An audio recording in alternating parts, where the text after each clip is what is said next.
ના પેલો એક થોડા ઘણા એના વોટિંગ માટે લોકોને પોતાના તરફ આકર્ષવા માટે આદિવાસીને જંગલ આપો, કાપો, કાપો, ખેડો, ખેડો. આ માણસાઈ છે ભાઈ તમારી ધારાસભ્યને આવું શોભે છે? આ બહુ હિંમત પર હું બોલું છું. એ આ બોલવા માટે મને કોઈ જાતનો ડર નથી. ધારાસભ્ય હોય કે મોટો ચમરબંધી હોય, ગેરકાનૂની કૃત્ય કરતો હોય, હું એને જાહેરમાં ઓખડી કાઢું છું. જો કોઈ કેસ નહીં કરે તો મનસુખ વસાવા કેસ કરે છે આવા ગુનેગારોની સાથે. કર્મચારી કામ કરે છે કોઈના ફીલ્ડ પર, પોલીસ રીતના કામ કરે છે, એને ધમકાવો તમે. એની ડ્યુટી છે, એને કોઈ અરજી કરી હોય તો ચેક કરજો. આ માટે પોલીસની ડ્યુટી છે, આ ફોરેન વિભાગની ડ્યુટી છે. ગેરકાયદેસર બધાને ખેડાણ થવા દેવું. અને એવું જો નથી હોય તો બધા નક્કી કરો, આદિવાસી સમાજનું સંમેલન બોલાવો કે જંગલ બધા ખેડો, તો બધાને ખેડવા દો. તમારી આસપાસની ટોળકી, તમારા આસપાસના મિત્રો, તમારા કાર્યકર્તાનો ખેડાવો છો, અને બીજો ગરીબ માણસ ક્યાં જશે ભાઈ? ગરીબ માણસ ક્યાં જશે? ધારાસભ્ય એના સગા સંબંધીઓ એના આસપાસના લોકો જંગલમાં ફાવે ત્યાં ઘર બાંધી દેવાનું, જંગલની જમીન ખેડી લેવાની. ન્યાય આને ન્યાય ના કહેવાય. ના આપણે બધા ન્યાયના દેવતા પર બેઠેલા, ન્યાય કરવો પડે. બીજે સરકારમાં લખો, તમારી બહુ મોટી જવાબદારી છે. મનસુખભાઈ સંસદ સભ્ય આ વાત કરી ભાષામાં લખો, તમે મુખ્યમંત્રીને લખો. અને ત્યાંથી પણ અમલવારી નહીં થતી હોય તો ભારત સરકારમાં લખીશ. આવા લોકોને છોડાય ના. કોણ બતાવે છે ચૈતર વસાવાને? કઈ એવી ટોપી છે કે આવા ગુનેગારોને બચાવવાનું કામ કરે છે? જેમની સાથે સાંઠગાંઠ રાખનારા લોકો બંધ કરી દે, એની સાથે વાત પણ ના કરો.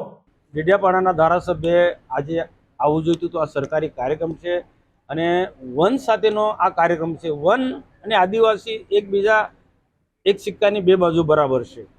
આદિવાસીઓ વન ઉપજમાંથી ઘણું બધું કમાઈ શકે છે.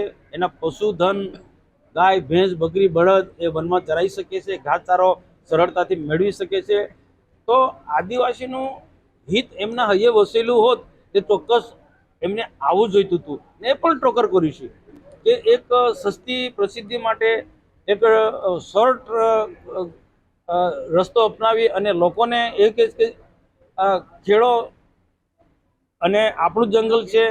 અને કેટલીક જગ્યાએ એમને પોતે પણ એના સગા સંબંધીઓએ જંગલ કાપીને ખેડાણ કર્યું છે. મારી પાસે આધાર પુરાવા છે એટલે હું બોલું છું. મારે કોઈને ઉતારી પડવાની જરૂર નથી.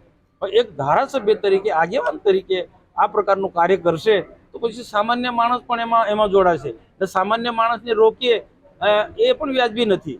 તો ખરેખર મેં એમને પણ અપીલ કરું છું કે વન આપણું છે અને વનની જાળવણી. આ કદાચ ક્યાંક જ્યાં વૃક્ષો ના હોય તેવી જગ્યાએ કોઈ ખેડાણ કરે એ વસ્તુ અલગ છે, પણ જંગલો કાપીને, વૃક્ષો કાપીને નવું ખેડાણ કરવું એ બરોબર નથી. પોતાને એમને પણ એના ઘર, જંગલ કાપીને ઘર ઊભું કરી દીધું છે.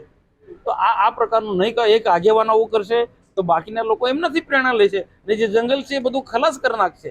તો એક કોઈ ભેદભાવ માટે નહીં કે એમને કોઈ નીચા પાડવા માટે નહીં, પણ સાચા અર્થમાં દેશના પ્રધાનમંત્રી નરેન્દ્રભાઈ મોદી એક વૃક્ષોના એક સારો સંદેશો લઈને જનતાને આપી રહ્યા છે. માં કે નામ એક વૃક્ષ ઉગાડવાનો એક અભિયાન ચલાવ્યું છે. અને આવનારા દિવસોના વન સૃષ્ટિની ખૂબ જરૂર છે. વૃક્ષોની માનવ જાતિ સાથે ખૂબ જરૂર છે અને આદિવાસી સમાજને વૃક્ષોની ખૂબ જરૂર છે. એના પશુધન, ઢોરથી માંડીને એ ગાય ભેંસ કાં ચારવા જશે એ મોટો પ્રશ્ન છે. અને લોકો અમને કહે છે સાહેબ આ રીતના બધા જંગલો આગેવાનો ખેડી નાખશે, જાતે જ એના સગા સંબંધીઓ ખેડી. હું તો કોઈ ગરીબ માણસ ખેડે ને તો મને કોઈ વાંધો નથી, પણ આગેવાનો એમના સગાઓના નામને, એમના હાથેના કાર્યકર્તાઓના નામે જંગલ ખેડાણ કરે એ બિલકુલ વ્યાજબી નથી. એટલા માટે જાહેરમાં મારે કહેવું પડ્યું.